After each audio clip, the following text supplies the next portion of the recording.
Julie. Let me go. Okay.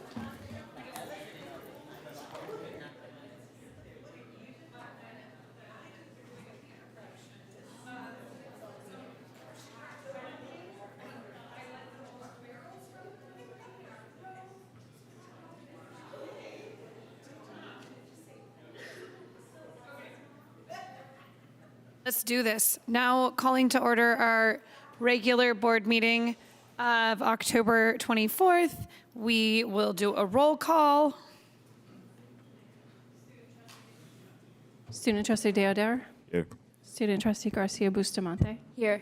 Trustee Rosenbaum. Here. Trustee Khan. Here. Trustee Hopwood. Here. Vice President Boyd. Here. President Davidson. Here. Superintendent Wells. Here. Thank you. Okay. We did not, sorry, gotta go to the next part of the whole thing.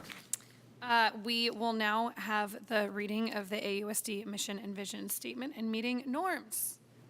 Mission of Albany Unified School District is to provide excellent public education that empowers all to achieve their full potential as productive citizens. AUSD is committed to creating comprehensive learning opportunities in a safe, supportive, and collaborative environment, addressing the individual needs of each student. Meeting norms. Maintain a focus on what is best for our students. Ensure a safe environment for all views to be expressed, treating each other, staff, and the public respectfully.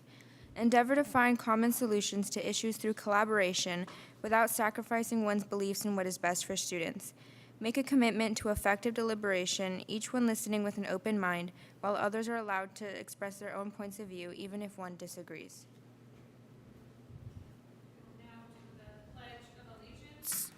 Please stand if you would like. I pledge allegiance to the flag of the United States of America, and to the republic.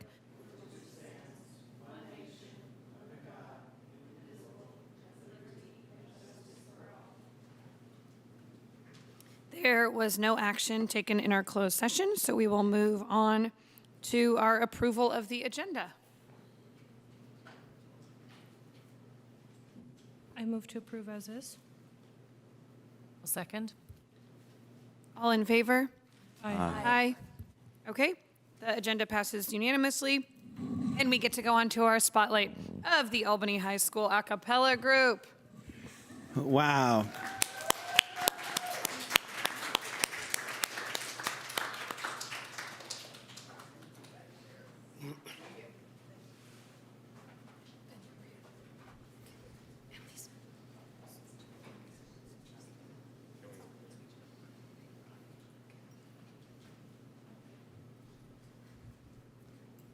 Hello, we are Vocal Soul from Albany High School. One, two, 3, bum, ba-dum, bum, bum, bum, bum, bum, ba-dum, bum, bum, bum, bum, bum, Snow is snowing, the wind is blowing, but I can weather the storm. What do I care how much it may storm? I don't care, I've got my love to keep me warm. I can't remember a worse December. Just watch those icicles fall. What do I care if icicles form? I don't care, I've got my love to keep me warm.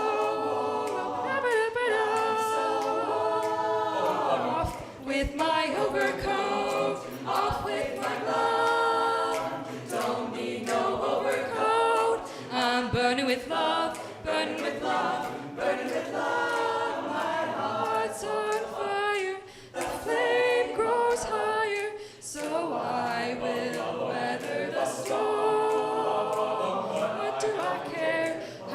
much it may storm. I don't care, I've got my love to keep me. I've got my love to keep me. I've got my love to keep me warm, so warm.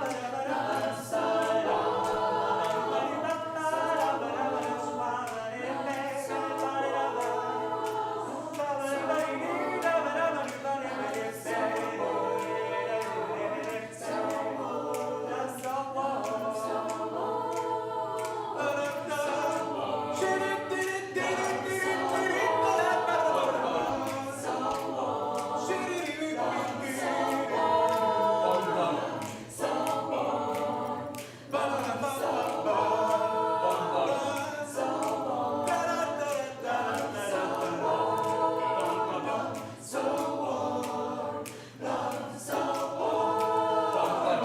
with my overcoat, off with my coat. Don't need no overcoat.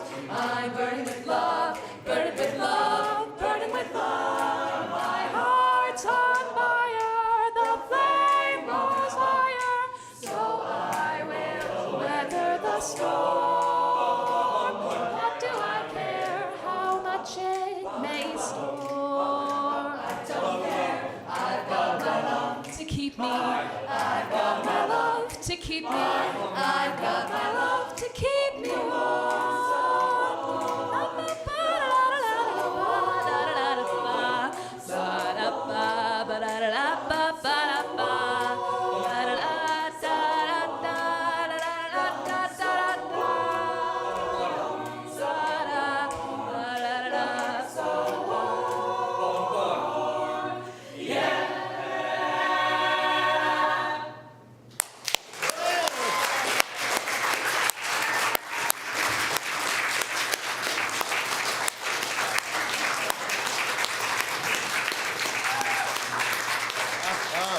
Thank you so much. Wait a minute, don't leave yet. Wait. We may need your help.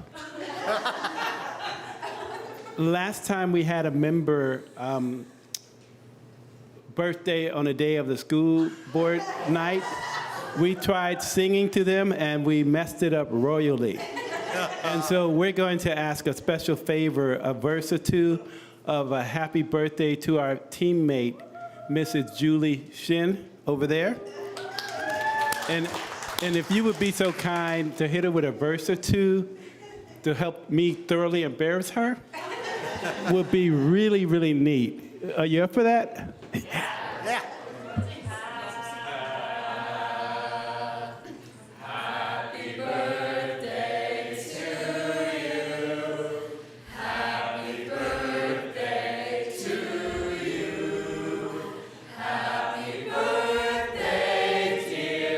Julie.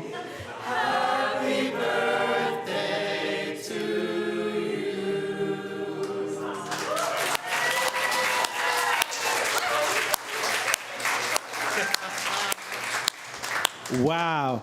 Tonight you have purposely your principal here. What is his name again? Mr. Principal McNally. And Principal McNally, we pay to go hear that. That's awesome. Wow, good job. We appreciate you. And thank you for coming to share some love with us and some beautiful gifts. And what a way to start a school board meeting. Thank you so very But much. still don't leave. Clap away. Not yet. Clap away. It's great. Don't go out yet. Don't go anywhere. Can we ask you as a favor? So we want to take a picture with you in the front here, but on your way, could you introduce yourselves at that mic right there so that, and maybe your year, so that we know who you all are? Yeah? That'd be awesome. And then just kind of loop all the way in front so we can take a picture. Thank you. I'm Annalise Winkle, and I'm a junior. I'm Edie Leong, and I'm a sophomore. I'm Finn Willits-Musell, and I'm a sophomore. I'm Chloe Coopers, and I'm a sophomore. I'm Liam Watt, and I'm a junior. I'm Rebecca Leach, and I'm a senior. I'm Zoe Poyton-Wolf, and I'm a senior. I'm Celine Mason. I'm a senior. Julian Baldwin, I'm a junior. I'm Michael Yang, and I'm a junior. Audrey Nordenholtz, and I'm a junior. I'm Jefferson Kajiwara, and I'm a junior.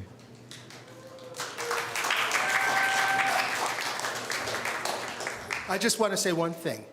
When I was about your age, we used to stand on the street corner in Brooklyn, New York. Never sounded like that. Never sounded like that. President Davidson, may I say something? In all my years, that's the best birthday, happy birthday song I've ever had. So thank you very much.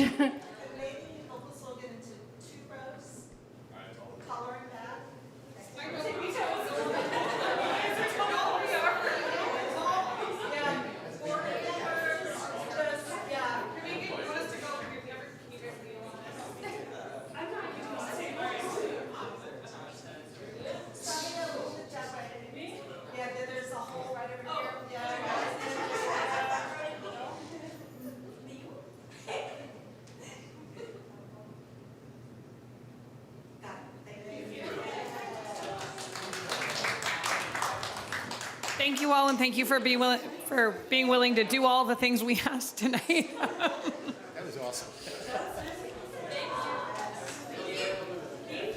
Yeah.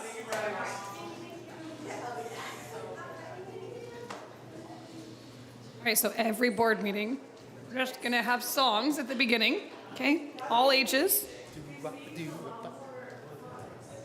I'm in. Let's do it. Okay, we have spotlighted, we have spotlight, we have happy birthday.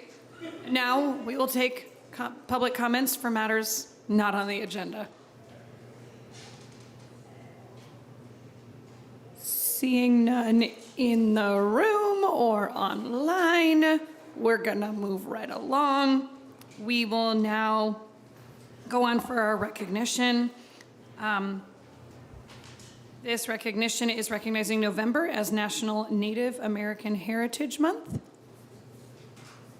Madam Chair, President Davidson, today leading the recognition tonight would be our very own, our Executive Director of Student Services, and that would be Deb Brill.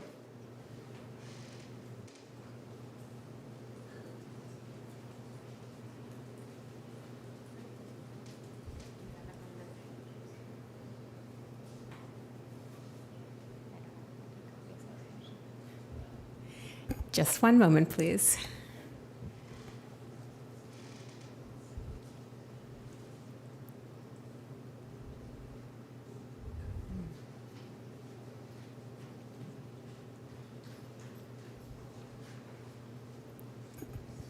Perfect. I am honored to be able to share this very, very important recognition today, so thank you.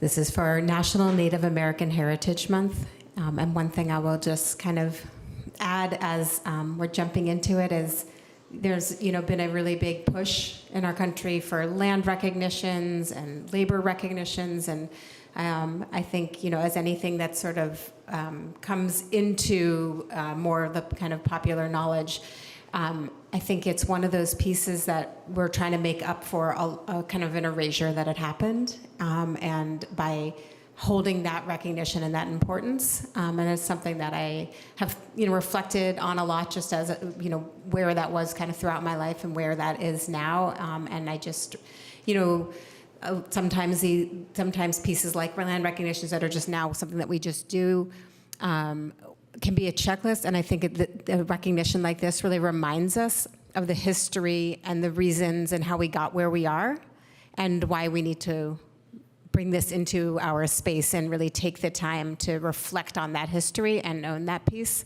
So I'm honored, like I said. Whereas Native Americans are the original inhabitants of what is now the United States, yet they could not vote and were denied benefits entitled to American citizens until the Indian Citizenship Act passed in 1924. And whereas there are 574 federally recognized sovereign Indian nations in the United States today, and while an estimated 150 different indigenous languages are spoken in the United States and Canada, only 20 languages are currently spoken by children due primarily to the impact of residential boarding schools, with 130 languages potentially becoming extinct in the next 30 years. And whereas Congress has recognized the influence of the Iroquois Confederacy in the drafting of the U.S. Constitution, and whereas Indigenous Peoples Day is celebrated as a national holiday on October 10th, and whereas Indigenous peoples have a strong sense of knowledge and environmental stewardship, including agriculture, environmental awareness, and protection, and a rich cultural heritage in oral language, medicine, music, dance, language, art, and spiritual values. And whereas Native Americans have historical stories of enslavement, revolt, tragedy, resilience, and perseverance that need to be studied and understood so that meaningful change can happen. And whereas many Native Americans do not celebrate Thanksgiving, viewing it rather as a day of mourning, inasmuch as their generosity was rewarded with the theft of their land and removal, genocide, forced assimilation, and centuries of betrayal and broken treaties. And whereas the inherent self-governance, self-determination, sovereignty, and the return of land of tribal nations and indigenous peoples is at the forefront of their struggles in dealing with the U.S. federal government today. And whereas the Albany and other California tribes have survived over 2 centuries of state genocide and colonization during the Spanish, Mexican, and American eras, pre-contact population of California's indigenous have been reduced by at least 92%.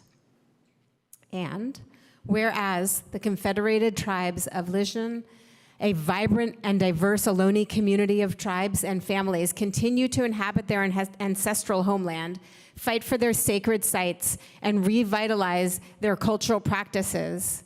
And whereas Albany sits on the territory of the ancestral and unceded lands of the Lisjan, and whereas the city of Albany recognizes the Confederated Villages of Lisjan by flying their flag permanently at City Hall, and whereas we have a responsibility consistent with the values of Albany and Albany's community and diversity to acknowledge and work on our relationship with the Native people, to support their various present-day challenges, and to look for authentic ways to both acknowledge and right these wrongs.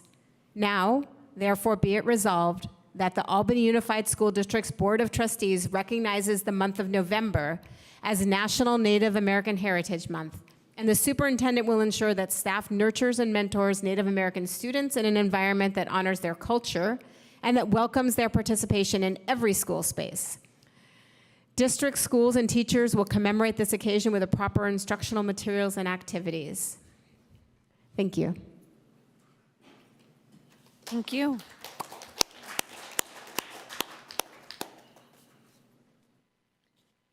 All right, we'll now take comments on that or questions or a motion to approve our resolution.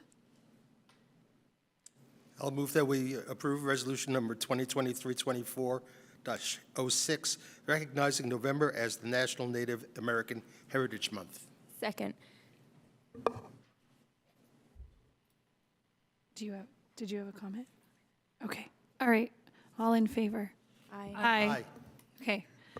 The recognition passes unanimously. I just wanted to take a minute to thank whoever worked on that, if it's Executive Director Brill or who I was like, Bill? Brill. No, it's Brill. You're correct. Whoever worked on that, and thank you so much for presenting it in such a clear and forceful, passionate way. I am proud to be a part of a district that presents something like that, that does not shy away from the reality of the atrocities that have been committed, that continue to be committed, and I just want to try to do better, want us all to try to do better. As we know more, we can do more, and I appreciate this district for trying to move us in the right direction as far as knowledge and action. Double thank you to Executive Director Brill. All right. We will now move on to our consent calendar. So any comments, questions, or motions on this one? Speak now. Forever approve the consent calendar. I move that we approve the consent calendar. Second. All right. All in favor? Aye. Consent calendar passes unanimously. When it's someone's birthday, we try to move quickly and efficiently and effectively. Okay, we will now move on to our student board member reports. So from the Student Advocacy Committee, we're working with our members to finally establish the JSAC, which is a Junior Student Advocacy Committee at the middle school. So we have the survey that we're going to send out, like reviewed by one teacher, but we're hoping to get more McGregor staff before sending it out. And for, And then for AHS, there's a lot. Tomorrow is the Senior Financial Family Night. That's going to be on Zoom at 7 p.m. There's a link for that on the website. And then November 2nd to 4th is the Theater Ensemble's fall play. It's called Treasure Island, so make sure to get tickets. Mondays, Tuesdays, Wednesdays are, and Mondays, Tuesdays, Thursdays are college drop-ins at the counseling office. And then the AP exam deadline is on Halloween, so if you want to take these exams, make sure to sign up before that, or also get a late fee, a $40 late fee, which is a lot. It's $120 per exam, but if you qualify for a free or reduced lunch, you can get your fees waived. And to learn more about that, email the AHS test coordinator, and they'll tell you how to keep going with the process. for Albany Middle School, on October 24th is Popcorn with the Principal in the AMS library from 7 to 9 p.m. On the 31st is the Halloween party for 6th graders during their 7th and 8th periods. And on November 5th is the AMS Arts and Crafts Fair, and November 9th marks the end of the first trimester. And then Cornell is going to have their Halloween parade on Halloween. And then there's going to be a PTA movie night displaying Coco in the NPR on November 3rd from 5:30 to 7:30. Ocean View has their book fair from November 3rd to 9th, and Marin has their Chalk It Up event on October 28th, and Marin Morning and Coffee with the Principal on November 1st from 8:30 to 9 a.m. And then very quick, I know Trustee Hopwood was at the Student Achievement Committee, so I don't want to steal part of your report, but we met last Thursday, we introduced ourselves, and we went over prominent themes that were brought up during the listening campaign. We had a really nice discussion about the things that the families brought up, and we also talked about finding ways to move towards finding sustainable solutions. And that concludes our report. Thank you. Wonderful. Thank you. I feel like everyone up here appreciates other people just taking care of it because we all have so much going on, so let's just keep doing that. Okay, we will now move on to our staff report on Albany High School physical education policy and practices.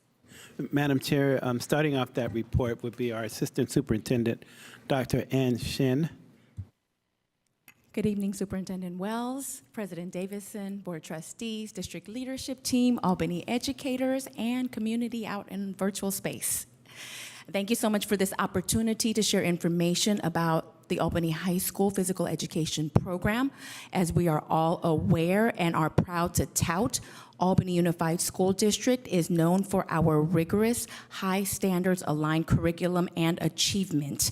And our physical education program is no different in its alignment to our core values of high standards, high expectations, and high achievement. Our physical education department team has worked very hard to develop a standards-aligned program that is recommended by our State Board of Education. And as stated by our State Board of Education, rigor is essential to achievement, and participation is not the same as education. In alignment with that philosophy, our physical education program provides rigor that is essential to achievement and provides education to best support our students. With that being said, and mentioning high achievement and high standards, I'd like to bring to the podium our high-achieving principal of Albany High School, Mr. McNally, to provide more detailed information about our physical education program. Mr. McNally. Yeah, I was like, I know that was quite an introduction. So PE, I wanted to just provide a little bit of background about physical education at the high school level is a little bit different than at other levels. So under California state law, under California Education Code, students are required to participate in physical education up to 10th grade, through the end of 10th grade. This is something a lot of people don't know. As principal, for freshmen, there are actually only 2 courses that students are absolutely legally required to be in, and that's health and PE. And sophomores, it's very similar. They're legally, I am required to have you in a PE course unless you meet one of the exemption criteria. That actually does not carry forward into things like English, math, science. We actually have quite a bit of flexibility about when students take those courses, but we are required to have PE for freshmen and juniors, or freshmen and sophomores, excuse me. We also are legally required to have PE for any student who wants it at any point in high school. So juniors and seniors can take PE if they want to take PE. So we actually offer 4 different physical education courses. And that's another actual legal requirement, that we cannot prevent a student from taking PE who wants to take PE. What that means in practice is all freshmen at Albany High School who are not medically exempt or exempt under a IEP or something similar take PE 1. And our sophomores who are not exempted through one of the exemptions allowed or a medical exemption also take PE 2. And then the vast majority of our students are done with PE at that point. Under California law and also carried into AUSD board policy, students are required to complete 2 years of 2 years of PE in high school in order to graduate from high school, unless they're medically exempted or meet one of the exemption criteria. So there are occasionally situations where students come up to the edge on not being able to graduate from high school because of PE. And those 2 years of required PE are California State Education Code, which are mirrored in our board policy. Can we bring up the presentation then?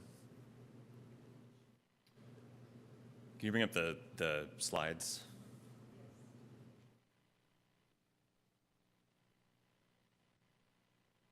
While that's coming up. Just to give you a little bit of an overview, so Albany High School has 4 different PE teachers, Mr. Scott Shevelson, Miss Stephanie Berberian, Mr. David Janinas, and Miss Kara Baker. Ms. Baker is also our dance teacher, and she teaches 1 section of PE. Our other 3 PE teachers are all full-time PE teachers. Let's go ahead and move on to the next slide, please. So the PE department is one of our most aligned departments at Albany High School as far as their grading standards and criteria, and also the way that they put together their courses. There's a very high amount of fidelity between the 2 of them.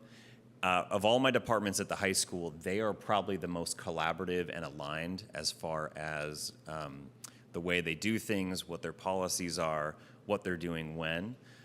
They very often will substitute for each other, cover for each other, and provide that support as well.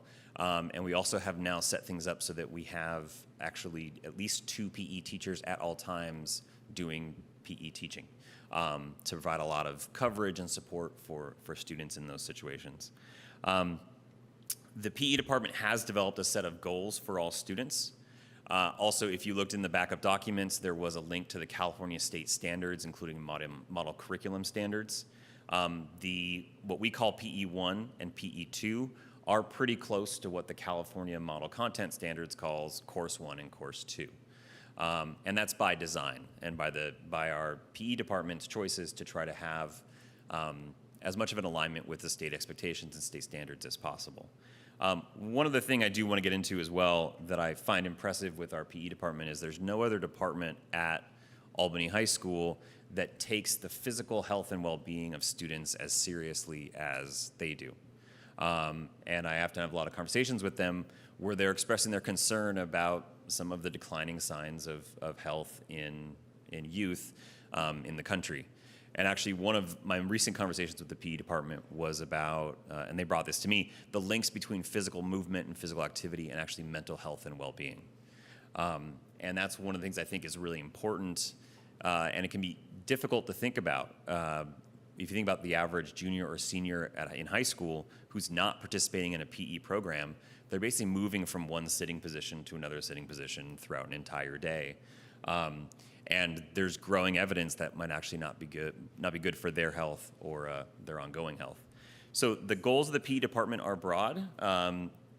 Things like demonstrating competency in motor skills, understanding of movement concepts, principles, strategies, tactics, and applying that to a variety of physical activities. One thing I want to note in this is it doesn't say things like games or sports. And that's because our PE department has a much broader sense of what they're trying to accomplish through physical activity than just getting students good at one game or another. Regular participation in physical activity, like I said, one of their major goals is to try to develop a joy of movement and a joy of physical activity for students. Intrinsically motivated to pursue healthy and active lifestyle, achieve and maintain health-enhancing levels of physical fitness, responsible personal, social, and emotional behavior, and value physical activity for health, self-worth, enjoyment, challenge, self-expression, and/or social interaction. And some of this does actually cross over into our athletics program as well. Mr. Janinas and Mr. Shevelson are also coaches in our athletics program. And Ms. Baker, of course, is also runs our dance program as well, which, while not an athletics program, is an extracurricular for students. Can you move on to the next slide, please? So that was then refined into a set of essential standards. And some key things here: students will be self-directed in pursuing knowledge and skills associated with physical activity and physical fitness for health and performance, while demonstrating knowledge of fitness concept, principles, and strategies. Students demonstrate competency in motor skills, movement patterns, and strategies needed to perform a variety of physical activities. Students will be able to demonstrate knowledge of the social, psychological, and emotional concepts, principles, and strategies needed as they apply to learning and performance of physical activity. And students will achieve an understanding of rules, terminology, history, and game strategy. So a typical day for Albany High School PE is students will get changed, come out, generally do a set of warm-up physical activities that can involve running, various kinds of stretching, body weight exercise, those kinds of things. There's often some cardiovascular fitness activities as well, mostly through running. And then students will spend the second, about 2/3, engaged in whichever activity is the activity for, that is the current unit for the PE department. So move on to the next slide, please. So here is a pretty exhaustive list of all the different PE units that students can encounter in 2 years of PE at Albany High School. There's some of the ones I think we would obviously think about, like basketball or football, as well as things like table tennis or volleyball. Then there's also some other ones as well. Archery, I think, not the liability nightmare we're always worried about so far, but archery, badminton, hockey, what they call the Olympics, which is kind of all their different activities they do all together. Swimming, water polo. We do have separate weight training classes. Wrestling is one of the activities. These are all the different specific things that students will do. Part of the goal of the PE program then is coming back to those essential standards around movement and understanding those things, is how to move one's body in these different activities. And as students learn it, the teachers will then work on specific skill development with those students, and then have various times when their skill and understanding is assessed, and where students have an opportunity to demonstrate their knowledge and understanding. Go ahead and move over to the next slide, please. So as far as their specific grading scale, this is the same across all of our PE1 and PE2 courses. So 70% of the grade is participation, and I do want to just draw attention to where it says active participation. So that's really just students making an earnest effort to participate in whatever the activity of the moment may be. So either the warm-up activities or the cardiovascular activities or whatever the specific unit is. That is 70% of the grade. So no other department has participation alone as that big of a section of the grade. And that comes from the PE department's real belief that what they're doing with PE is different from other departments because it's so much about what's happening in the moment. And again, it's about an earnest participation in that unit, not about coming out and being really good at all the activities that are involved. 10% is skills, where students have to actually physically demonstrate. And this This does not come at the beginning, this comes at the end of a unit. So this is after students have had an opportunity to have some formative assessment, to actually, where the teachers have had a chance to provide feedback. 10% of the grade is knowledge. Believe it or not, Albany High PE does have written tests every once in a while. People are sometimes shocked by that, but it is true. And that's really just kind of that declarative knowledge about the different aspects of the different games and sports and activities that are involved. And then 10% of the grade is fitness. And that is demonstrated mostly through measured timed mile runs.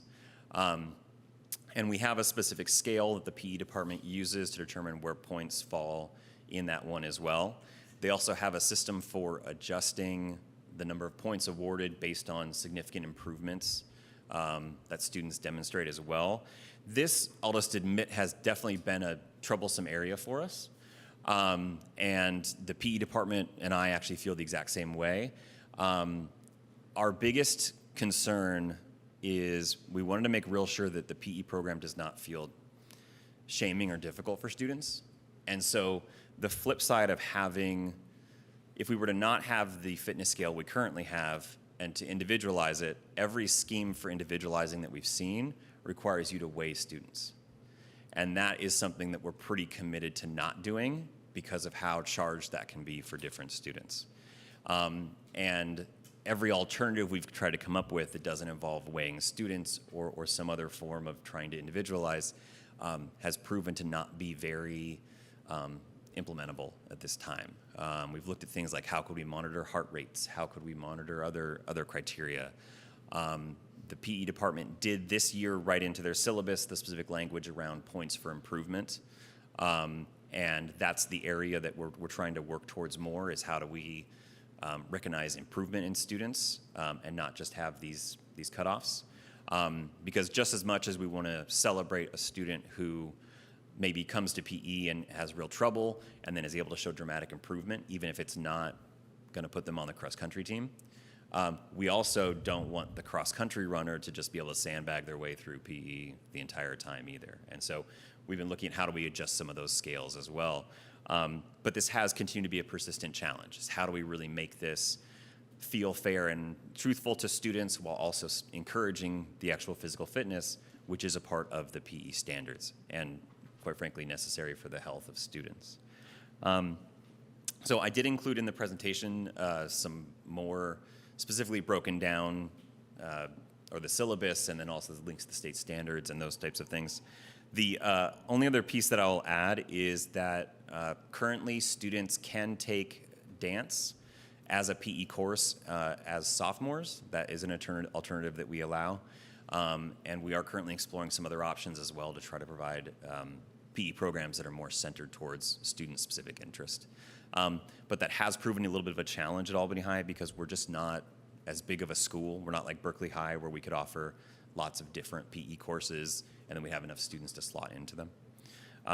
But that concludes what I'm going to present, and I'm happy to take questions. That was super informative and really helpful. So let's go ahead, Trustee Hopwood. Hi, thank you, that is helpful. So I've always had a bit of a problem with a few issues, one of which you just touched on, which is the mile time. And I agree, I think it's a challenge. I don't know whether things have changed in the last few years since my two younger kids finished with their PE requirement. Some kids are just naturally fast, don't have to try, and some kids try really hard, and due to their body composition, are not going to be as fast. And so if you're actually grading and giving points on the basis of how fast you're running as opposed to how hard you're trying, I think that's problematic. That's one problem I have with it. And the other problem, one of the problems I have is just about the deductions of points. So attendance, so all absences, excused or not, are deducted. You miss 8 points of participation if you're absent. So I have a family friend whose daughter is in 9th grade and was recently home with COVID. It feels quite onerous to be away from school for a week with COVID when you've missed out on math and biology and everything else, but when you've then got to start making up the points and advisory, so nothing is excused effectively. And I find that is problematic for me. I think if someone's sick, they should be given, that should not be something that they have to then be missing on 8 participation points per class period in PE. And also I think there's just a bit of a disparity here because another point deduction is removal from class because of disruptive behavior. So you have a 4 or 8 point deduction, which is actually less than just not being able to be at school because you have COVID, which is an 8 point deduction. So in other words, it just doesn't make sense to me at all that basically a kid is being penalized more harshly for being home because they're sick than from being removed from a class for disruptive behavior. So I appreciate that it's difficult and trying to stay in line with state standards. I've looked at the state guidelines and I don't see any real detail about these kinds of things. And I know we say that Albany High, and on Albany we aim high and we have rigorous programs. I just think there is a little bit of wiggle room. There could be a little bit of wiggle room here. We could still be in compliance. We could still be rigorous without these kind of onerous impacts of either not being a fast runner or being sick home with anything. So those are my my issues is this whole mile time thing. You know, you can be a disruptive, quick kid, right? And then you're winning. And then you could be a slightly slower, trying really hard kid who's sick. I mean, I don't know. I just don't think it's a level playing field here. So that would just be my 2 cents worth. And I'm not saying that anything has a quick fix, but those are my concerns. Yeah, just to clarify one point, because I know there's been some confusion on this. If a student, this is the law. If a student is absent and is excused absence, they're entitled to make up everything from what they may have missed. It's similar to if a student, for example, were to be absent on the day of a biology test, they're entitled to make up that biology test within a reasonable amount of time. And the teacher can still, for any course, if a student is sick and they have an excused absence, still require the makeup to occur. I hear what you're saying, though, about the run being the only form of makeup. And one thing that has really been a challenge for our PE teachers is our PE class size is capped at 40, which means a full-time PE teacher has, in many cases, nearly 200 students. And those numbers have made it a real challenge to try to individualize things to different students as well. But this is an issue that we've discussed. I agree, as you mentioned, about making up, say, a test that's missed. But the problem with the block schedule, if you miss PE for a week, that's 3 PE classes that you've then got to make up, whereas it's unlikely that on a block schedule you're going to miss 3 biology tests or 3 math quizzes or whatever. So I'm just saying that every period missed, that seems a slightly heavier load to make up for PE than for other classes. Wait, is that, so every time a student is sick and out, they're just automatically docked 8 points? If they don't do a makeup assignment. In fact, they've got to make up every single class period. Just can't, that's not okay. That's the whole point. Everything that Becky said is part of my list of questions. But I'll go back to your point you just made, is that they can make it up in advisory. Advisory is a class. So you're asking them to miss what they're going to, and it's a short class. So that's not an appropriate time for them to make up. And you know that this problem goes way back into my time and before my time. And you've seen some of the parent complaints. And I have to say, it's really difficult. I understand the dilemma that you're in. I don't see any of the PE teachers here to answer, really, but which is too bad. But when Dr. Shin talks about rigor is different for every single child or every single one of us in this room. And how do we measure it? How do we create a rubric, which it sounds like you're really struggling with, which I really appreciate. I think, the goals and the essential standards, they're great. Do we still do archery, really? Yeah. Oh, one of my schools. We are probably one injury away from schools, I playing got involved in archery some again. lawsuits about that because people got hurt. It's a popular unit. Yeah. Okay, I came off topic. So you said that you are talking about adjustments. Can you elaborate on that? Adjustments for the, Adjustments for meeting the needs of individual students. And you've been meeting with the department, obviously. And yeah, I have had some conversations with the department. And what we're exploring right now, which will be coming forward through a couple different channels, is expanding access to the dance program as an exemption, or not an exemption, basically allowing dance to count as a PE class for both freshmen and sophomores, to provide access to, if for students who feel that's a more comfortable space for them. Wow. And it's helpful with Ms. Baker already being a PE teacher, and we feel confident that she can still hold the expectations of physical activity through a Dance 1 and Dance 2 program. So that's one avenue that we're exploring. It does need to go through IIC, and I believe it actually would require board approval because I think it's in a board policy as far as what's exemptable, but that's one of the things we're looking at. yeah, because I was the principal who brought it originally to the board, and it was passed. So that dilemma is still going on. Those conversations are still happening. I think Wow. I retired in 2007.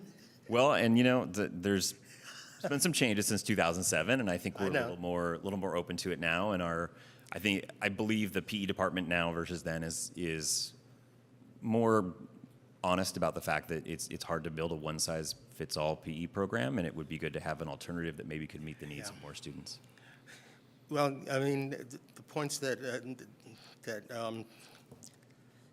Becky made are really hit hard to me, and I've been in that struggle in several schools about PE. But having a scale for miles is it's really subjective. But we're talking about using something that's objective, and you can't measure that because some kids who don't weigh can't make those rubrics, and there's no way to make that fair, because we can't measure the amount of rigor that student is putting in. That's the word that you used. So I think, I'm hoping that you can find a way to address this. It's not the board comes up with the standards, but it's not our purview to tell the department what to do, but we do hear from parents who we represent, and there's been a lot more than I'm used to. And you've seen all of them, and that's it. Sorry. Trustee Khan. Just want to second everything that Trustee Hopwood and Rosenbaum said. I just had two questions. One, what is makeup for if I do miss a class today, what would makeup actually look like for me as a student? Running during advisory or lunch. Can you define, do I just run for the whole They period? do a set course around the block. Yeah, it's a mile. So it's 1 mile. So and how would would it be graded on the point scale that's there? No, it's a or how? completion. So in that case, it's for the participation portion of the grade. So it's based on completion. Okay. And the other thing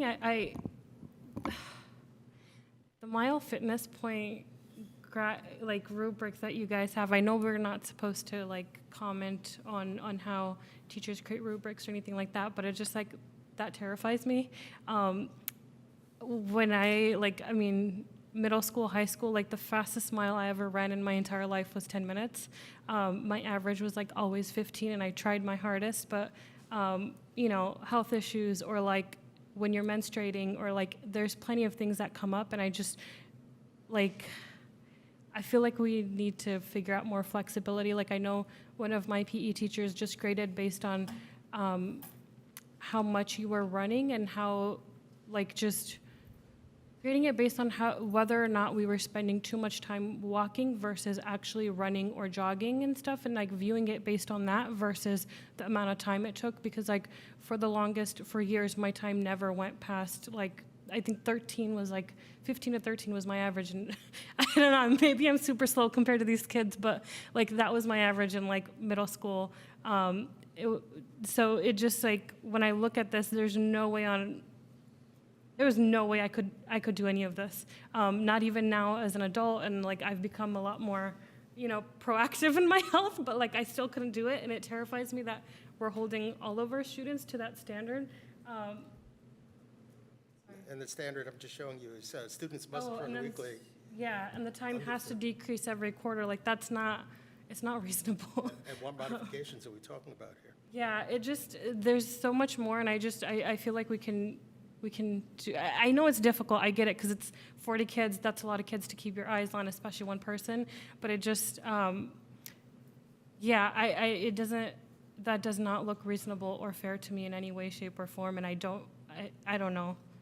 I don't have any answers, Well, just to clarify too, that scale is adapted from an older set of California state standards that was used for the physical fitness test that was then replaced with the current scheme, which is only sort of current, that requires you to weigh students.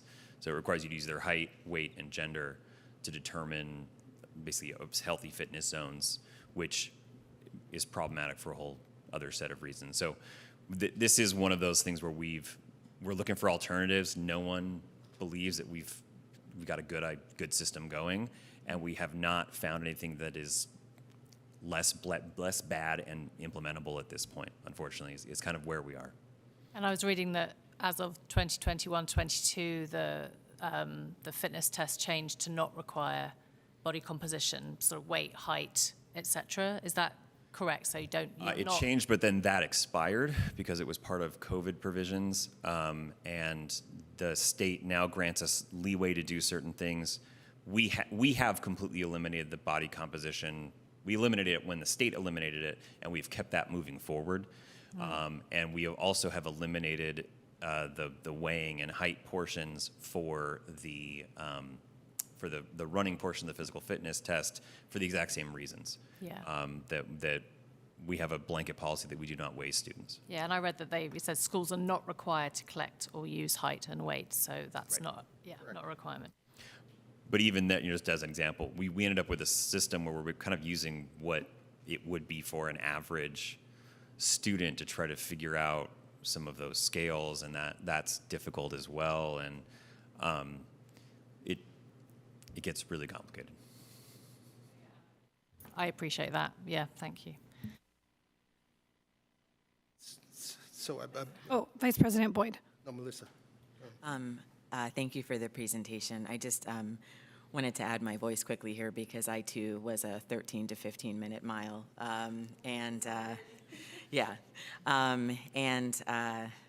recognize how difficult it is, and I've read different forums where people, say, okay, well, maybe if you're not strong in PE, then you don't get a good grade in PE, in the same way that some students are not as strong in math and don't end up getting as good of a grade in math, and PE is not a throwaway subject. And so I am trying to evolve my thinking on the subject and not just go with, my heart and my own PTSD. But my PTSD is feeling like I was going to die, trying to get around that third and fourth lap and having no idea how to breathe or what it was that I was doing wrong or right. And this is a million years ago, different school district, different coast even.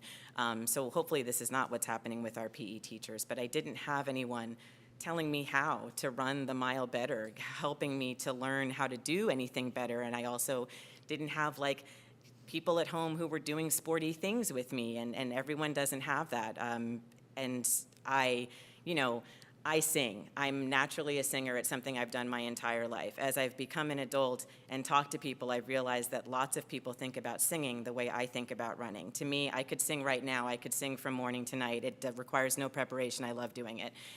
Running is a nightmare for me. Doing a lot of sports, having a kid yell, "Why did you miss that, Melissa? Why didn't you hit that ball?" That's what PE was for me. And so I just want to remember and bring all the kids into this discussion who are not running naturally and for whom dodgeball or all these things. I mean, it's great. When that's natural for you, it's wonderful. For my kids, it's actually natural for them. And it's amazing to me to see, and it makes me so happy, and it brings them so much joy. But there are so many young people for whom they're just doing their absolute best, and it's an absolute nightmare every time they have to do whatever it is, no matter how hard they try. And so I just want to, recognizing that PE is a class where you have to display skills and it's not just a throwaway, and you know you need to be evaluated, and health is important and physical health is important.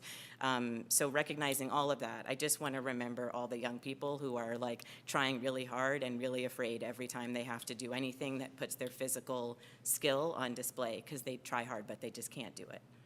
So I love that analogy. You want to sing some harmony with me? Anytime you want, right on the spot.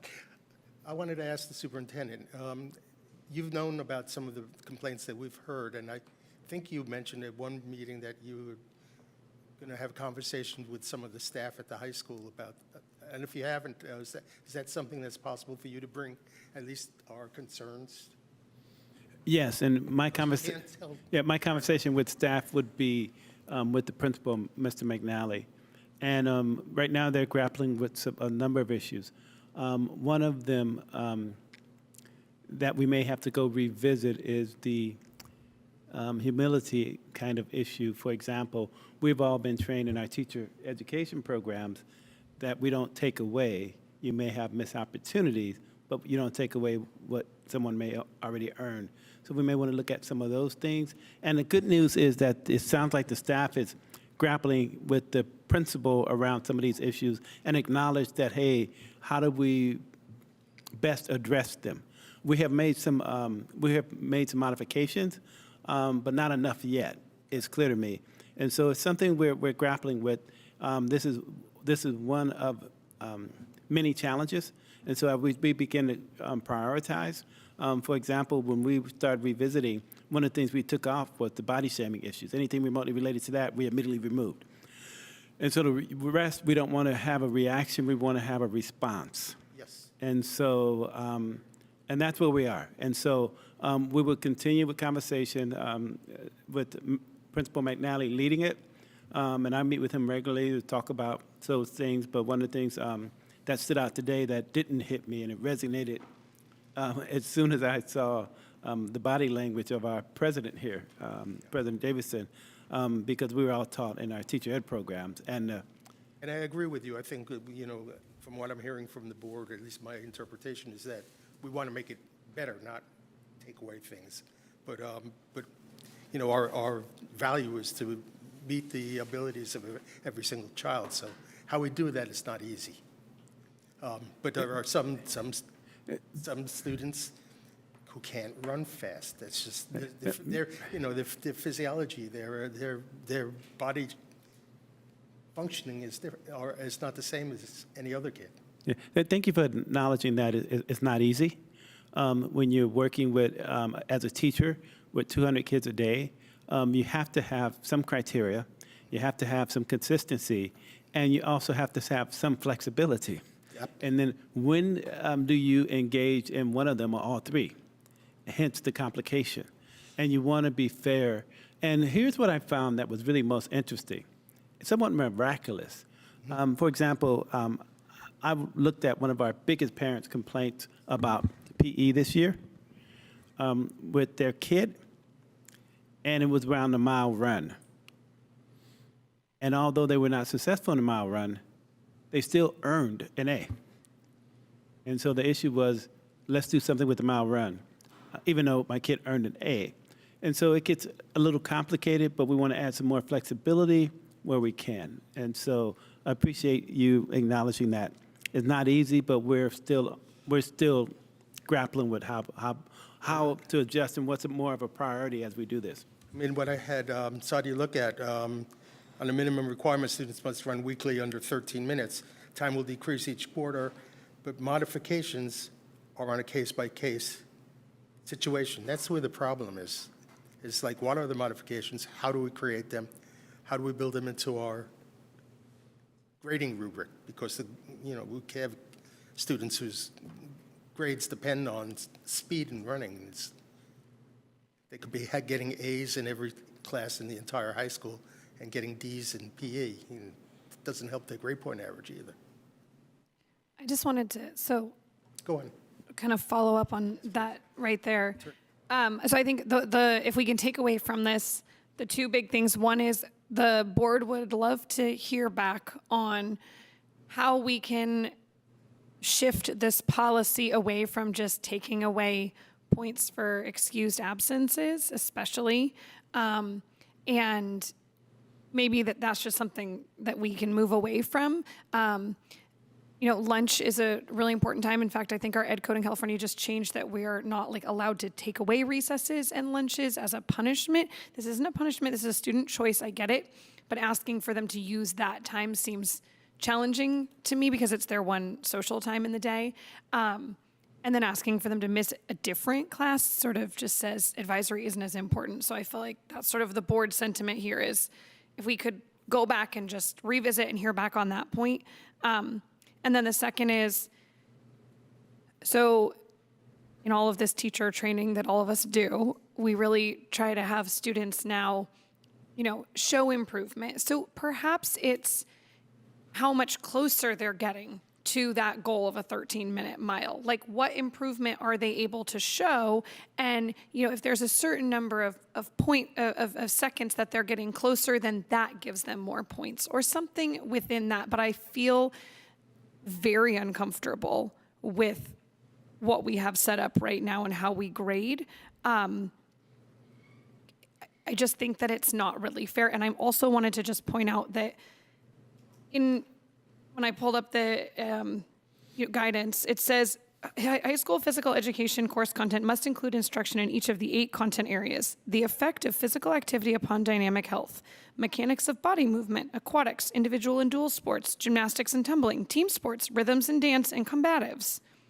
So we're only testing fitness in running. We're not looking at any of these other areas. So I do wonder, can we just take that out and have some different, qualification for that part, like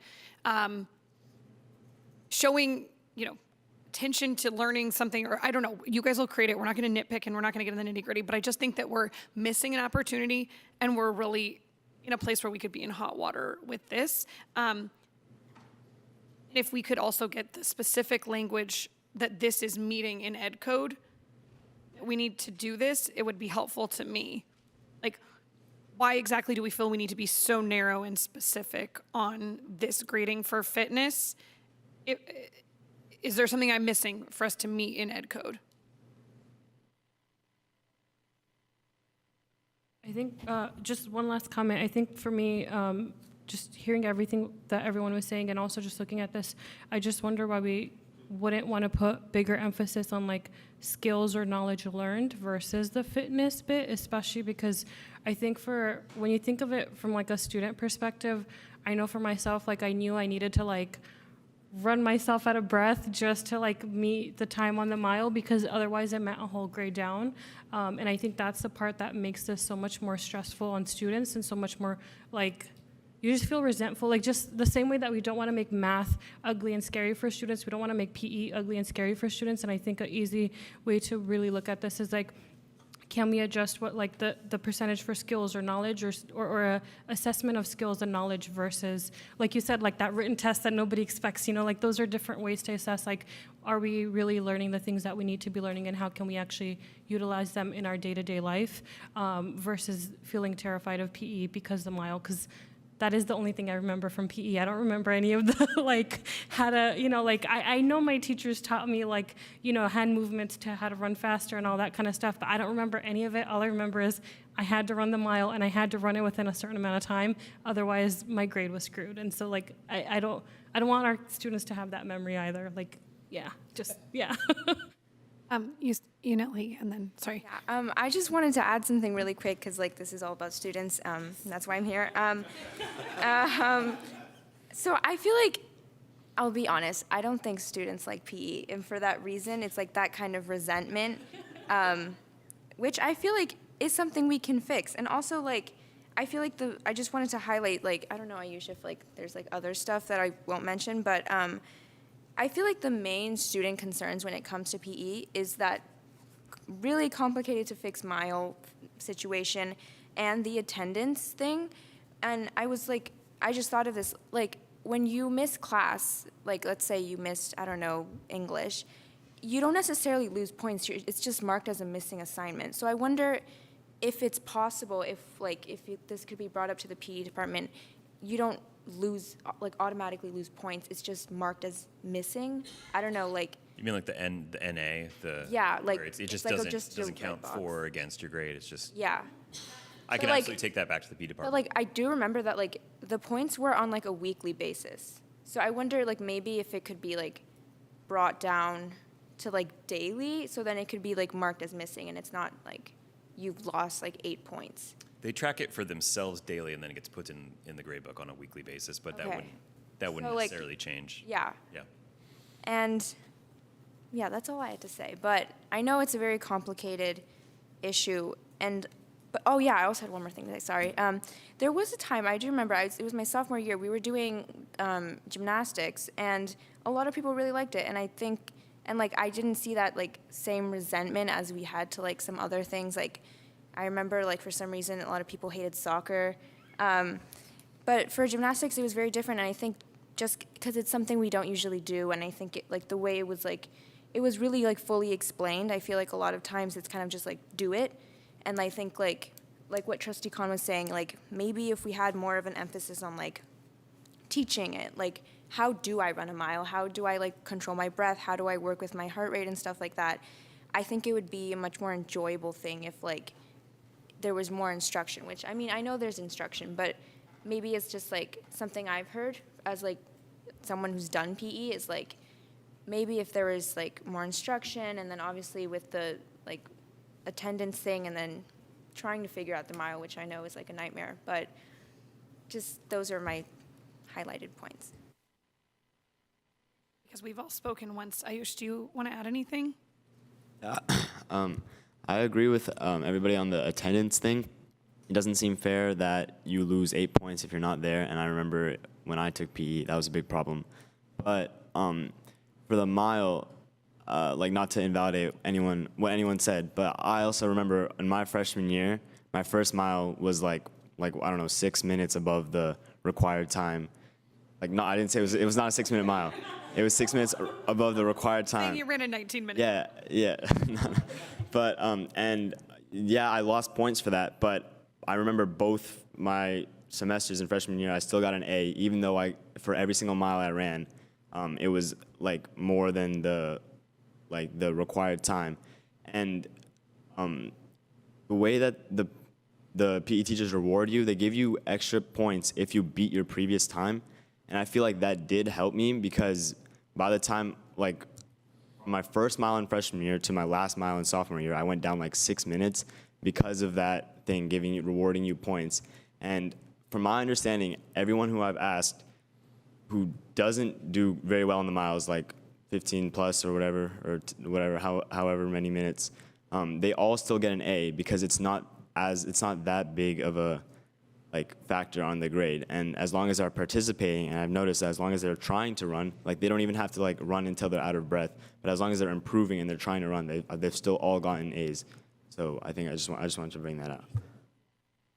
Because I mean, participation is 70% of the grade, which is like a lot, but I see with the attendance thing how that really messes you up. But I think just to emphasize is the mile is hard to kind of fix, I guess, because it's just so it's either just with the allotted times, just based on averages from thousands and thousands of students, or just height and weight. So I mean, I'm sure there's some kind of middle ground we can find, but it is a very difficult situation, which I feel I don't know, I think it'll kind of always stay that way. If we were measuring improvement in time rather Yeah. than absolute time. Yeah. So not 15 minutes wouldn't be it, but if you run in 20 minutes and then next month you run in 18 minutes. Yeah, they do. We create a rubric that way. That's We also have our lowest point value at a 10-minute mile, and we're saying a 13-minute mile. So I feel like even just adjusting within that would be more fair, because what we're setting in the syllabus is 13 minutes with improvement, but a 4 is for a 10-minute mile. So even if you're meeting what is in the syllabus, you're still not getting those points. That to me would feel challenging as a student. Even if I could still get an A, I would be looking at that that's unfair. So, And I like what you said about not necessarily using the mile as a measurement, but some other activity instead, if there's a way to do that. I'm going to ping us each for our next 30-second comment, and then I'm going to do our one public comment, and then we're going to shut it down. If this does come back, one thing that I would love to know is for the students who are struggling with their mile time, it'd be great to hear from one or more of the PE teachers just what they do for those students. I'm a little disappointed that the teachers are not here to talk about their own program and put it on the poor principal. It was my idea. It might have, I was going to say it might have been strategic. I'm used to having to be at board meetings at night, and they're not. Not me, buddy. Okay. Any other board, anything? Okay, we have one public comment in our virtual audience. Go ahead. Hello, thank you for your time. I would like to talk about the two concerns I have regarding Albany High School PE policies and practices and the effect these policies have had on my child. Similar to many of the concerns the board members have already brought up, the department policy of marking off students who have an excused absence. Just for clarity's sake, what my student has experienced is they have to run multiple makeup miles to make up for one day. So this discourages students from staying home when they're sick and going to important medical appointments. If they miss a single PE period, they lose 8 points. Each makeup mile is only worth 4 points. Therefore, they have to run 2 miles and take 2 advisories to make up for 1 mile. My child and many of their friends have chosen to go to school and participate in PE when they are sick because they don't want to fall behind or spend weeks making up these absences. Secondly, the Cougar Miles grading scale disadvantages less physically able students and causes the students undue stress. On the Cougar Mile, the kids are required to do to get full points, they must run a mile in 7 minutes and 30 seconds. If a student takes more than 10 minutes to complete the mile, they get a 4 out of 20. It requires an additional 4 makeup miles to recoup the lost points for getting over 10 minutes.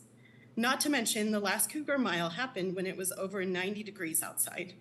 I understand the need for setting standards and trying to set reach goals. However, penalizing the students with a failing grade of 20% for not meeting the 10-minute time is, in my opinion, excessive.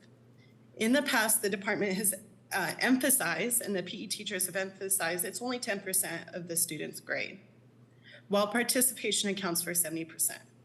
However, that 10% is significant, especially when accounting for the competitive nature of college admissions. Please reconsider the absence policy and consider adjusting the grading scale for the Cougar Mile. Thank you. Thank you so much. First of all, I want to thank you for standing in there, brave soul, and also taking in some really, really good criticism for us to go back to the table and revisit and what kind of adjustments we may need to make. One of which I'll be advocating for is an ethical piece around, and I need to get clarification on it, and we can do that together. But if, the operative word is if, students earn points, we cannot take points away from them. But they can miss opportunities to earn them. And that's one of the ones that I have to get clarification on. I don't know whether that's accurate or not. But we heard you.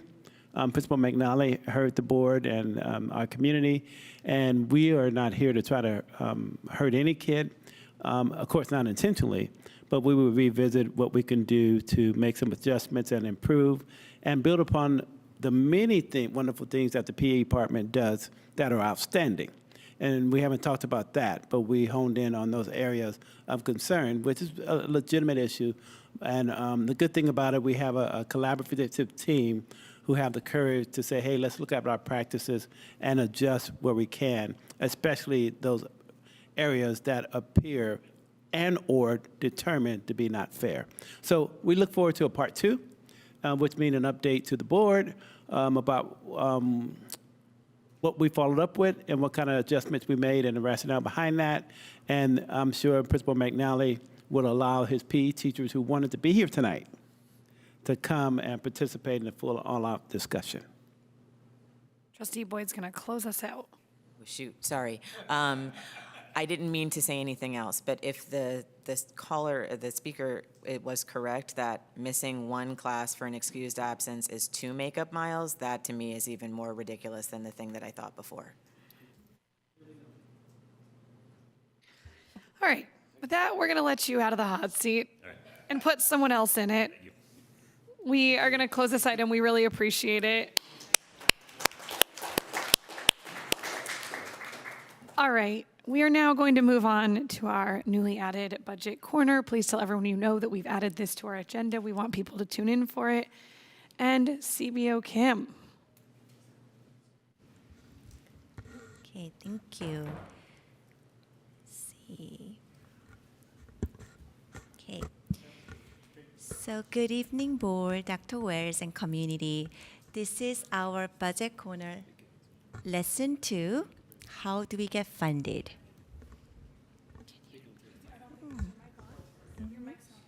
It is. Okay. Okay.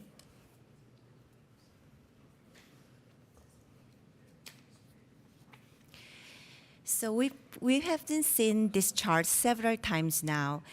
We are recapping from it's a recap from our last budget corner, lesson 1. So I put this in descending order to keep us thinking about where we are exactly with our funding. So you will see now, Emory, the total funding per student is $32,000. Oakland is $25,000. Berkeley is about $22,000 per student. And Albany, you will see way below in the bottom of the chart, little over $15,000. And this is data for 21-22 school year, and it's from the eddata.org that public can trace this number and also study these numbers. Okay. So then I also put the chart into a bar graph, something maybe easy on the eyes. So we are comparing now the student, the state average funding per student, Alameda County average funding, and our immediate neighbor, Berkeley Unified School District and Albany. So now you will see the state of California is about $19,000 per student. Alameda County is about $18,000. Berkeley about $22,000. And Albany is a little over $15,000. Okay. So this chart or graph shows that we are not only below the state average, but also below Alameda County, as well as our neighboring district, Berkeley. So one would think if we are getting the lowest funding in this comparison group, there would be a direct correlation to our student achievement. So let's take a look at that. So That's interesting, CPO Kim. Where you have us with the county and the state, we're at the bottom in terms of funding per student. What we find quite fascinating here, although we're the lowest funded district in the area, we have among the highest academic scores. And that's a direct relationship to the kind of unwavering commitment and dedication that our teachers have to each and every student in our district. And we do it with funding that is not sustainable.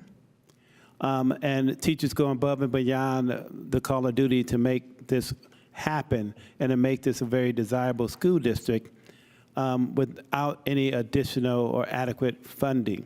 And this is not sustainable. Hence, the need of a partial tax.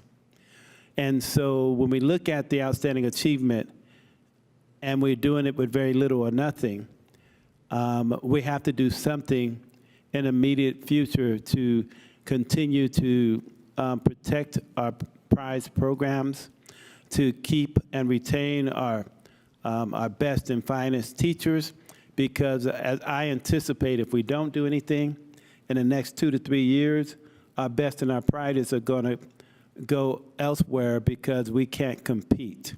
And so when we go out to our community and say, hey, here's our scenario, here's what our neighbors have done in the spirit of parcel taxes, we want you to support us as teachers so that we can continue to do the fine work for our kids, maintain our high academic standards and test scores, keep our home prices competitive, and we just need help doing it. We can no longer do it alone, and we can't do it with a budget that's insufficient. Okay, thank you, Dr. Wells. So now we have a look at this chart. So there is an inverse relationship between our funding and our student achievement. Again, we know this is thanks to our wonderful, dedicated educators in Albany. Okay, and this is something quick that I put together, just to another form of looking at it. So here you can see our English and art, and the math, and our funding. You will see the graph going up when we compare the state, Alameda County, Berkeley, and Albany, but funding goes to the other direction. And you will see the gap there. And let me say, we didn't need a budget advisory committee to come up with this information. And we couldn't wait for such a committee when we are really at a proportion that is crisis-like. And we're not trying to alarm people, but we're saying, hey, to our community, that you say you support us, and we believe you do, and we just want folks to put the money where their mouth is. Excuse me for being very frank, no pun intended, but this is the situation we're in. Thank you, Dr. Wells. So again, the assessment for the Smarter Balance on testing for the spring 2022, public can trace that, and also same with the funding. And the funding is, of course, in thousand. Okay. So that was the recap from our previous budget corner. And last time we discussed about, we are going to talk about other funding or other funds other than general fund. So here we are. So today we are going to talk about how do we get money for constructions and facilities. Okay. So district administrators and other funds other than general fund. So one of those funding is when you call it here building fund. So that's where we get our Albany voters $95 million. Okay, so now let's talk about these funds. We have many, many funds, and the funds really stand for a fiscal and accounting entity with a self-balancing set of accounts. And this has a specific purpose. So if they are not solvent, the general fund will have to pay for exceeded expenditures. So it's very critical that this fund stay solvent. Okay, so the building fund, $95 million. So this fund exists to account separately for the proceed from the sale of bond, which we have in 2016 for Measure B and Measure E of $95 million. AUSD board approved the budget allocation for Albany Middle School Annex, High School, Ocean View, and Marine Elementary for those following dollar amount. We have completed all the project, and we have completed all the project within the budget. So it's a big success for Albany and our community. Okay, now. Can I give a little context here?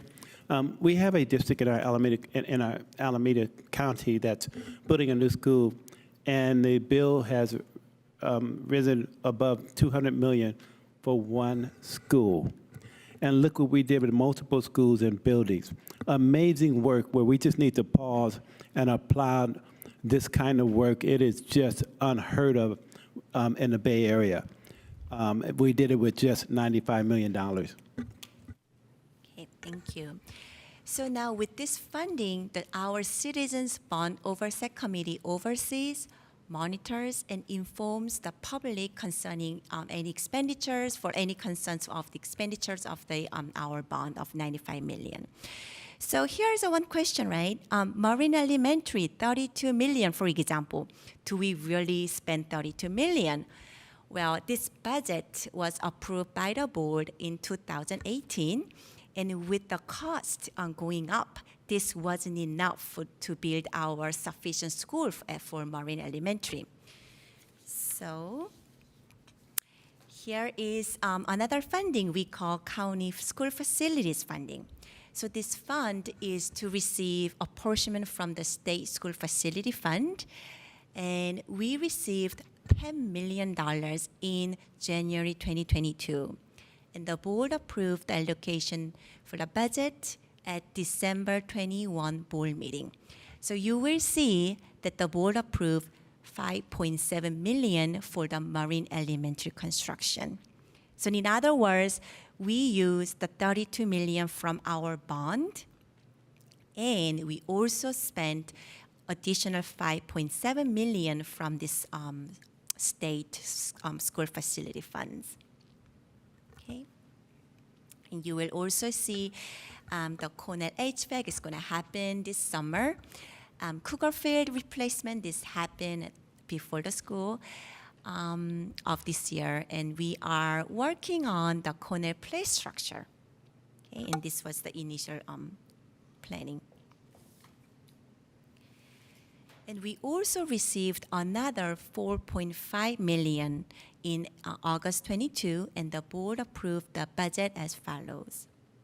You will see this little slow, a little small. And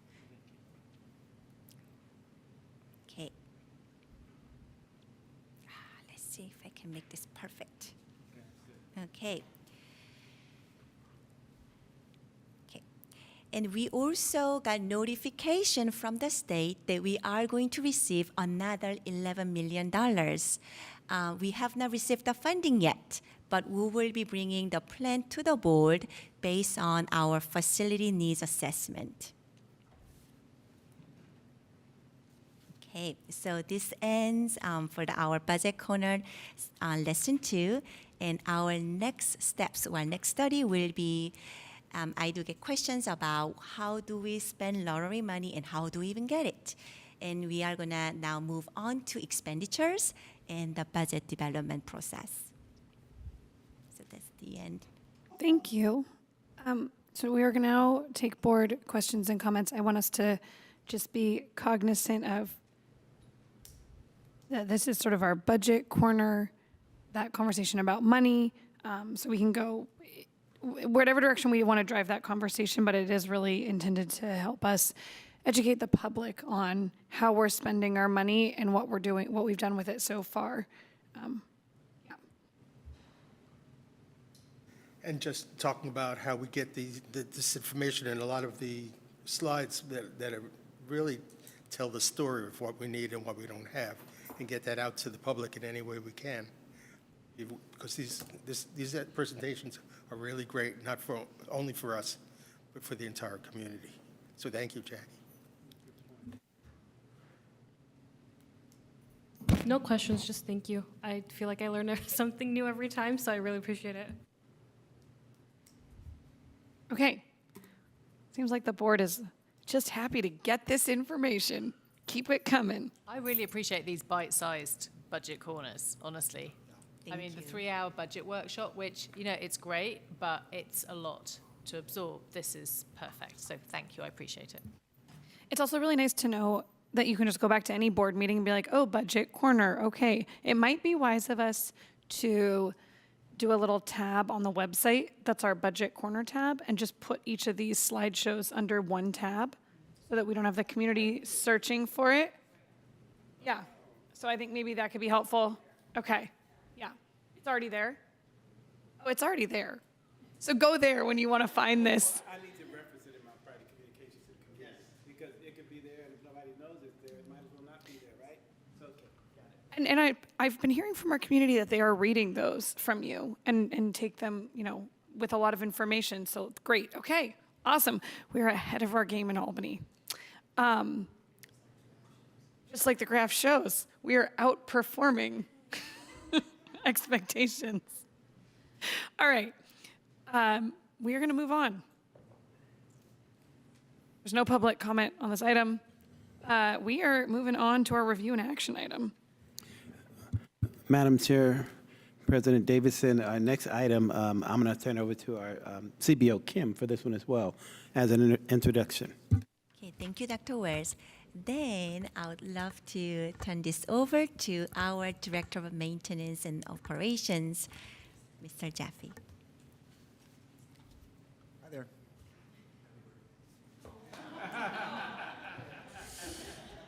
Are you going to sing before we get started? Am I going to speak? Sing. I do not sing. We have some volunteers to help you. So this is a return of the item from last week, which was review and discussion. I don't have a presentation. I just, a couple points I want to just bring back around. One is that by the board approving this item, we are just giving SAGE, the NV5, the approval to move forward with an RFP. It doesn't, we're not committing to anything other than that. We can still always say no or negotiate that contract. The second is that there is a little bit of a time element because of our interconnection applications. Once those were approved, the clock started for us to finish this project. And we have until April of 2026. And in terms of modifications or changes along the way, if we change it by 10% in either direction of the solar production, it affects those agreements, those interconnection agreements. There's additional fees and hoops to jump through. And then lastly, just that I endorse this. I think that this is a good move for the district. All right, any board comments or questions? So I just appreciate the work you've done and your leadership and your work with the action plan. And what I understand is that we will be approving, won't we, tonight to move ahead, and then you'll bring the contract back once we have a contract that's ready to be signed. Right. That's great. Thank you, Scott. I feel like there's no other questions, so I'll just move to approve this item. And there's no public comment, so go ahead.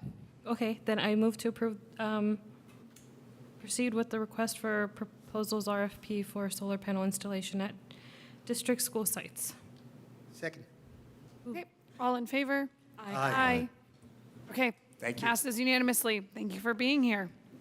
And we are going to jump to our superintendent and board member reports. Yeah, my report tonight is just giving you a prelude of my report at the next meeting, be it in the form of a staff report or a superintendent report for the community and the board to revisit and to make aware of our 5 goals this year and our many objectives, just so folks know why we do what we do and where we're hypersensitive at. And so I plan to do that at our next meeting, just as an FYI. I would also look at doing that as well, maybe in a Friday communication to the community. I'm still thinking about that one. All right, Vice President Boyd. I'm going to report on the Wellness Committee meeting, as President Davidson reminded me that I could and should do as I attended. And it was wonderful. So we had our first Wellness Committee meeting of the year, led by Executive Director Brill and Teacher Extraordinaire Jen Gripman. And we got to meet in person in Marin's lovely new library.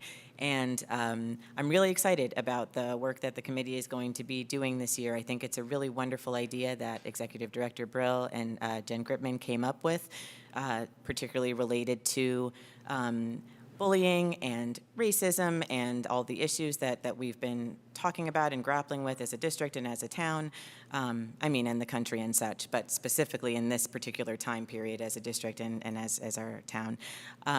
And we are going to be working on putting materials together that will help families talk to their students about racism and the impact of racism, and also how to be strong allies and bystanders and strengthening our members of the community so that we know better how to support each other. And so I'm just really excited at the opportunity to do this work, really appreciate the direction, and it was very well intended as well, but well attended also, and people are really enthusiastic about the work that we're going to be doing. So if anyone who's listening and would like to join us in the work, I think people can still come and join us in our work, and it's going to be really wonderful. We meet every other month. Trustee Hopwood. Thank you. So PTSA had a meeting last week that was really interesting. We had the usual business of the PTSA at the high school and also a parent education presentation from the Alameda County Tobacco Control Program, a couple of representatives. That was really enlightening because we talked about how we could incorporate that into is it 2P? How do we pronounce that? The tobacco use, yeah, 2P. Incorporate it into the sort of practices at the high school, but that was informative. And then also last week, I had a meeting, Director Brill, again, very busy, Board Policy Committee meeting on Wednesday. Just a few attendees, but it was really helpful. We identified goals for the year, what we want to work on in that committee. I think that meeting could have gone on for ages because lots of people, plenty to talk about in that meeting. And then the following night, we had the Student Achievement Committee meeting with Dr. Shin. That was great. So we had an in-person meeting, which, as Dr. Shin pointed out, was the first in-person meeting since before the pandemic or around the pandemic time. I really appreciated having the opportunity to meet in person. We met in Ocean View Library, really well attended. Yaneli was there as well. I just felt that we've all got so used to having meetings on Zoom that you don't appreciate what you're missing until you actually take part in something in person. And it was a really powerful meeting. I think you probably got the same impression, Dr. Shin, as I did. It was just so nice to really see people in person. And I don't think you can get the measure of people really well. I hadn't met some of these people in person ever. So it was just really nice to have that time to kind of understand them better. So I really appreciated that.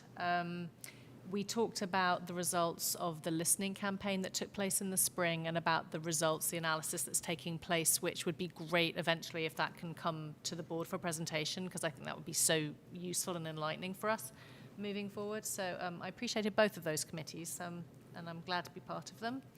And then PTSA, as far as future events at the high school, there's a meeting on the 13th of November, 7 to 8:30 on Zoom. They're going to alternate between in-person and Zoom. And there will be a staff appreciation luncheon on November 3rd, which will be a taco bar, so look out for emails about that in terms of contributing either food items or money. So thank you. That concludes my report. I apologize because I, in general, need to organize myself better, but I appreciate all of you here that support me and help me to do my job. I forgot to say things about the Albany Middle School, so I will say two things really quickly. One is for the 6th grade Halloween festival that is happening, there's lots of support still needed and things to be lent and volunteering and all that good stuff. So if you're able to do those things, lending canopies and tables and doing henna tattooing and fortune telling, and you don't need to have a history in fortune telling to be a fortune teller, it would be great to reach out to folks at the middle school to support that so that they can have a wonderful festival, first thing. And the second thing is Camille Fisher, also previous math teacher extraordinaire who is now has a new role, and I'm not going to remember exactly the right wording of her role at Albany Middle School, but she spoke to the PTA or PTSA, whatever the right initials are for that, and it was just absolutely wonderful. And for those who want to know, what are we doing since, Instagram happened, and what are the steps that we're taking, her role and all that she's accomplishing at the middle school is a really important step there. She's working on school safety in a social, emotional way, and anti-bullying and being a strong bystander, what we were referring to before with the Wellness Committee work.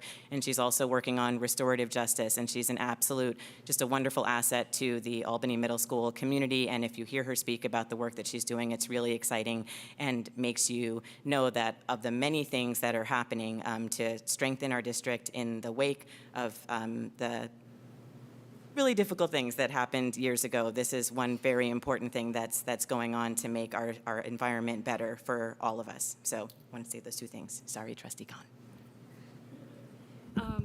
I have a couple of announcements. So Fall Festival was this weekend. It was wonderful, really well attended. Y'all kept me on my toes. I didn't get any breaks on that snow cone machine, but I'm really glad that the kids enjoyed it. Even the middle school and high school volunteers kept coming back to get more, so I'm glad it was, appreciated. The memory book contest for the Ocean View memory book is due October 31st. So if your author would like to draw something for the cover or any art piece that will go in the memory book, please submit that to the front office. There's an envelope for the PTA, or there's like a PTA mailbox. You can just slide it in there. Has to be submitted by October 31st.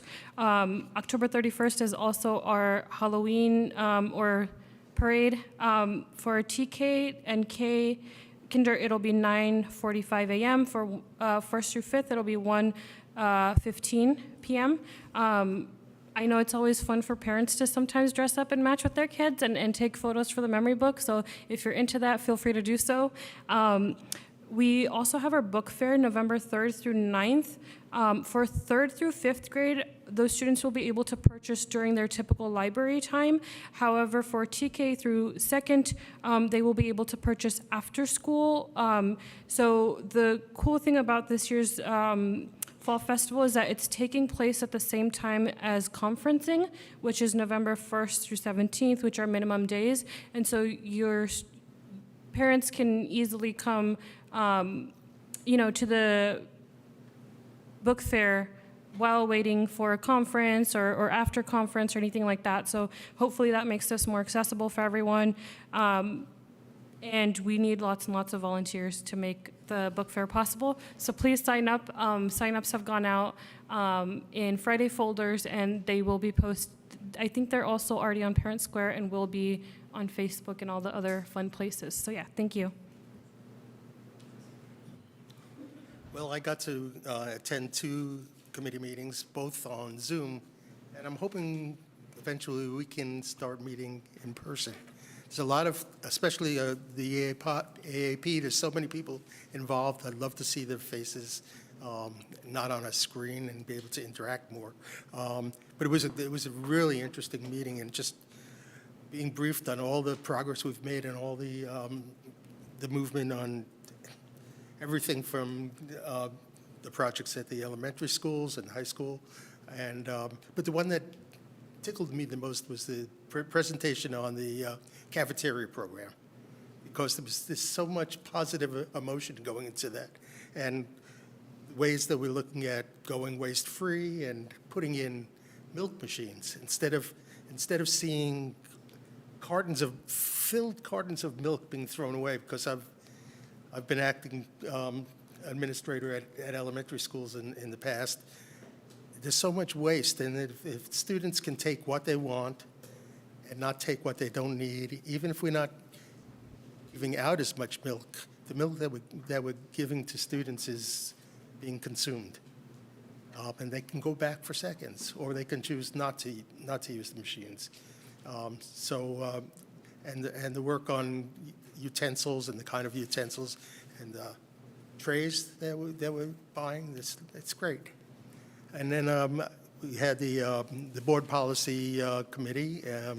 That was really interesting also, and it's also something that speaks to one of my main interests in how we look at and the progress we're making in looking at the current board policies and getting recommendations for some changes, or at least reviewing. And I'm interested in being involved in the process of bringing those things to the board, because the board has,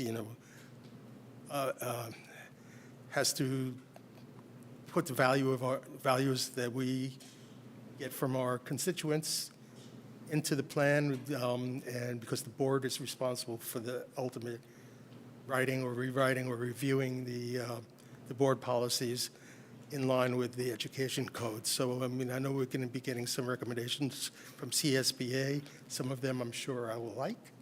Some of them I'm sure I won't like. But I'm very well versed in board policy and education code.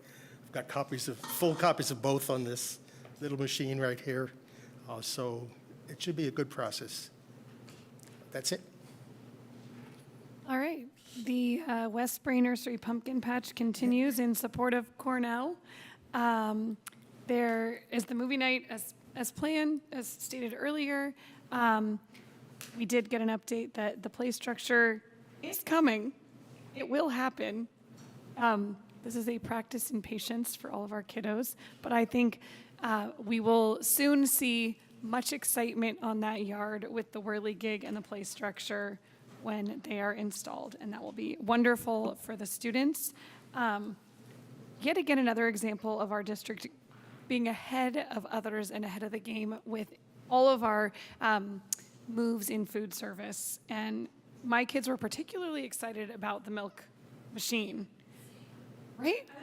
Okay, so I know it's not my spot to talk, but my son has been raging about the milk machine, and he's been begging me to come check it out with him because it's the coolest thing on campus right now. And I have failed him in not going with him because I have work, but the plan is to go see the milk machine soon. So, I mean, only thing better, I think, is if we put a cow on campus. I was just, it was a surprise announcement that we had intended to do. But I don't know whether or not it would outdo the milk machine. But we had planned on bringing a cow. I'm joking. Well, now we might have to. We're going really green school, so we're going to start a pasture. So I did want to say, it's like the kids get to go to a hotel buffet. They get to like fill their milk off the machine. It's really cool. And it's these little things that we're changing that actually have a big impact. And it teaches them all these different skills. So I thought that was really cool. I think that's all I have. Conferences are coming up. Be kind to your teachers. Final thing. I really appreciate that our district and everybody appreciates our teachers with these things. It does not happen everywhere. So to our community who steps up and does it, please keep doing it. It is really important and it keeps morale high. So let's go with that. On that note, let's move on to future agenda items. I feel like we heard this already in one of the previous items, but I think we all want to see an update on the PE. So it would be nice to see that back again. Thank you. Okay. We are otherwise good. This meeting is adjourned.